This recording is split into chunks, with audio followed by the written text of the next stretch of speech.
고위공직자 범죄수사처법 개정안이 오늘 국회 본회의를 통과했습니다. 어제 야당이 반대하더라도 공수처장 후보를 정할 수 있습니다. 어제 개정을 막겠다고 필리버스터를 했던 국민의힘은 오늘 표결에도 참여해 반대표를 던졌지만 의석수에서 밀렸습니다. 이희정 기자입니다. 최소 287인 중 찬성 187인, 반대 99인, 기권 1위로서 고위공직자 범죄수사처 설치 및 운영에 관한 법률 일부 개정 법률안 대안은 가결되었음을 선포합니다. 공수처법 개정안이 통과되자 민주당 측에선 박수가 나왔고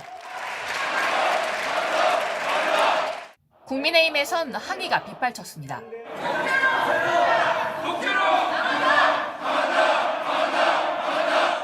국민의힘은 표결 직전까지 본회의장 안팎에서 여당의 강행 처리를 규탄했습니다. 오늘 표결에선 민주당과 열린민주당, 정의당 일부가 찬성표를 던졌습니다. 찬성 187표, 조홍천 의원은 민주당에서 유일하게 투표에 참여하지 않았습니다. 국민의힘과 국민의당은 대부분 반대표를 던졌습니다. 기권은 한 표 나왔는데 정의당 장혜영 의원입니다. 장 의원은 검찰개혁은 가장 민주적인 방식으로 이루어져야 한다며 야당의 반대권을 없앤 개정안을 찬성할 수 없었다고 밝혔습니다. 야당목 추천위원이 반대해도 공수처장 후보를 선정할 수 있게 된 게 이번 개정안의 핵심입니다. 여당은 그동안 야당의 시간 끌기로 공수처장 결정이 늦어졌다고 주장했습니다. 민주당은 올해 안에 공수처장 후보 추천을 마무리한다는 계획입니다. 국민의힘 몫의 추천위원들은 사퇴 계획을 밝힌 데 이어 법적 대응 가능성도 내비치고 있습니다. JTBC 이희정입니다. 공수처법 개정안이 통과되자 문재인 대통령도 입장을 내놨습니다. 청와대로 갑니다. 심수미 기자, 어떤 입장을 밝혔습니까? 네, 문 대통령은 공수처법 개정에 대해 기약 없이 미뤄져 안타까웠는데 신속한 출범의 길이 열려 다행이라고 했습니다. 그러면서 2021년 새해 벽두에는 공수처가 정식으로 출범할 수 있기를 기대한다고도 했는데요. 공수처장 후보 추천부터 국회 청문 절차까지를 채 한 달이 남지 않은 이번 달 안에 일사천리로 끝내겠다는 의지를 밝힌 셈입니다. 국민의힘은 거부권을 무력화시켰다고 반발하고 있습니다. 정의당도 법 개정의 절차적 문제를 지적하고 있습니다. 이런 비판에 대한 청와대의 반응이 있습니까?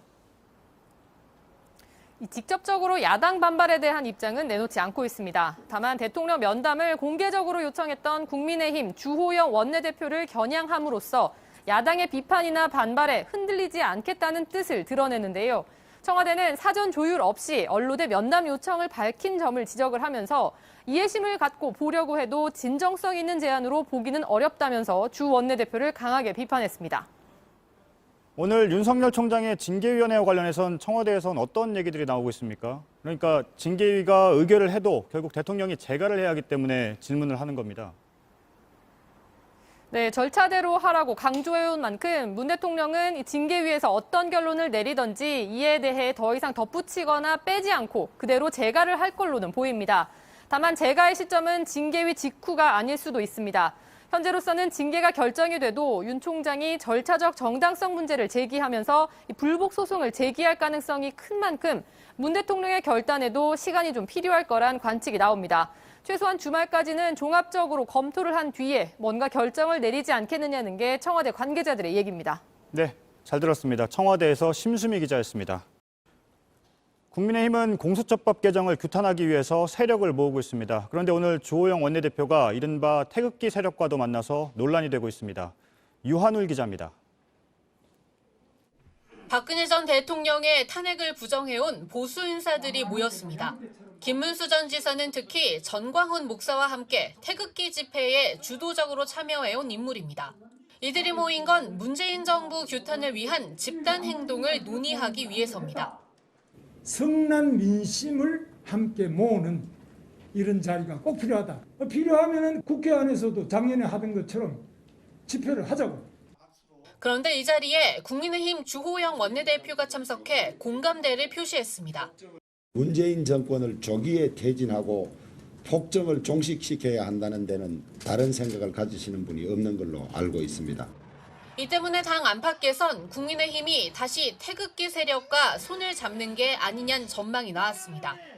주 원내대표는 일단 다양한 목소리를 듣기 위해 시민단체들 모임에 갔을 뿐이란 입장. 하지만 논란이 될 걸 의식했는지 김종인 비대위원장은 선을 그었습니다. 근데 당은 당이 할 일이 따로 있고 외곽에 있는 시민단체는 시민단체 나름대로 할 일이 따로 있기 때문에 다른 비대위원들도 태극기 세력과 다시 손을 잡는 건 말이 안 된다고 우려를 표시했습니다.